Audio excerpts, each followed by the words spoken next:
Okay guys, I want at least one... Good evening, ladies and gentlemen. This is Naveen Ganglani reporting for Rappler. We are here at the Smart Araneta Coliseum, aka the Big Dome, which will be one of the homes in the Philippines for the upcoming FIBA 2023 World Cup, with Manila as one of the host cities. Now, tonight, April 29th, Saturday, we finally found out which teams, which countries are going to face whom as the draw finally took place. Now, let me enumerate to you how that turned out. In Group A, which includes Philippines, one of the host countries, they are slotted with Angola, the Dominican Republic, and Italy. These teams will play each other at the Smart Araneta Coliseum. In Group B, we have South Sudan, Serbia, China, and Puerto Rico also taking each other on at the Smart Araneta Coliseum. To take place at the Mall of Asia Arena in Group C, the United States of America, Jordan, Greece, and New Zealand. And in Group D, also at MOA Arena, Egypt, Mexico, Montenegro, and Lithuania. Now, in Group C, which will take place in Japan, you have Germany, Finland, Australia, and the home country, Japan. Group F, also at Japan, at the Okinawa Arena, Slovenia, Cape Verde, Georgia, and Venezuela. And then in Indonesia, for Group G, you have Iran, Spain, Ivory, and Brazil. And in Group H, Canada, Latvia, Lebanon, and France. Now, obviously, the main focus here is the Philippines. What kind of competition will they face? Now, when we spoke with Gilas head coach Chot Reyes after the game, what he said was it is not ideal, the teams they have been slotted with. Why is that so? Well, here are the FIBA rankings of the teams in Group A. Italy is number 10. Number 23 is the Dominican Republic. Number 40, Philippines. And number 41, Angola. So the competition is tough, as Coach Chot said. However, he also mentioned it is what it is, and having clarity of who they will face now will help them prepare for the tournament, the preliminary round to be specific, especially because they have tune-up games coming up. Now, Chot said that these tune-up games are currently being finalized. That's why he wasn't in liberty to announce who they will face or where these tune-up games will take place.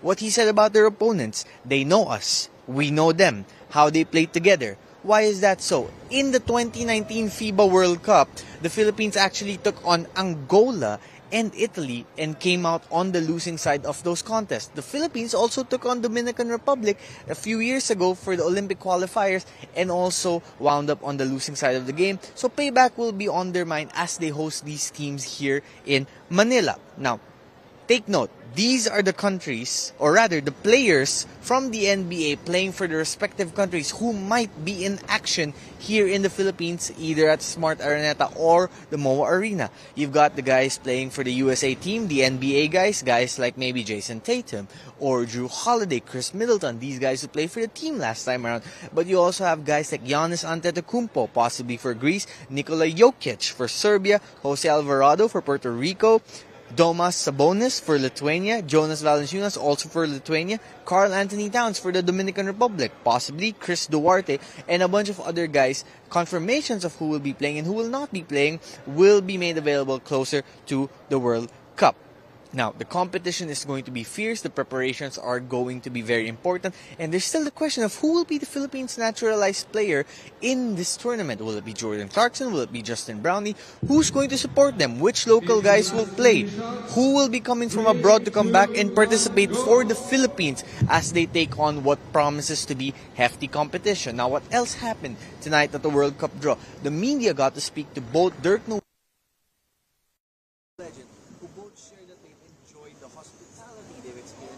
If I need to prepare a music video, to enjoying the sights and sounds of the country more when they come allez, on va faire une petite vidéo. for the FIBA Petite vidéo World Cup. All players landscape plutôt, non? experienced in international competition also share that the games are Attention, petite vidéo. the Pour competition les is more flammes, tough, les flammes, and 3, also 2, the lanes 1, can go. get a little more tight in the matchups. So the Philippines, they will have to prepare for that. The fans in attendance and the media and the special guests also got a special performance from Sarah Geronimo and Billy Crawford, who are notable local musicians and performers. The mascot of the World Cup also had a little dance number which draws some applause from the crowd, and of course Filipino-American singer Sweetie graced us with some of her performances. Now, table has been set. Who is going to come here, who will go to Japan, who will go to Indonesia. We all know that now. Of course, the final phase will also take place in Manila. So those who might not be here for the early stages of the tournament, we still might get to see them. And of course, the action will be intense. How will the Philippines perform? Take note, they won one game in 2014. They went winless in 2019. Can they erase that and maybe build some momentum as they host what promises to be the biggest basketball competition in the last few years in the world? Now, before we go, we are going to bring in a special guest. Glenmark, aka Flash Antonio, one diehard fan of the Philippine national basketball team and also the regional director of Asia for the Wolves, the Lithuanian national basketball team. So, Glenmark, how do you feel about the competition the Philippines will have to face in the preliminaries? It's going to be very difficult for the Filipinos, but remember, they're playing on home court. And so they will have the crowd as the sixth man. They will be very intense in terms of being able to cheer on for their team. But at the same time, it's going to be a tough stretch of preparation leading all the way up to August. Which NBA superstars or international superstars would you like to face or see face the Philippines the most, especially now that you know who's in Group A, B, C, and D?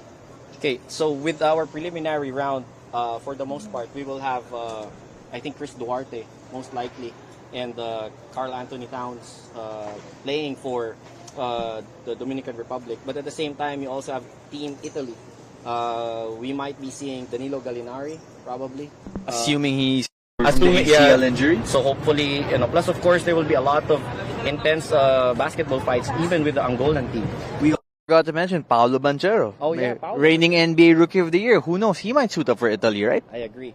But at the same time, they will also be facing a different kind of crowd. It's very electric, having Filipinos cheering on for Team Gilas Pilipinas. And at the same time, you would also have support of people watching worldwide. So you can only imagine live streaming numbers. You can only imagine live audiences watching the games.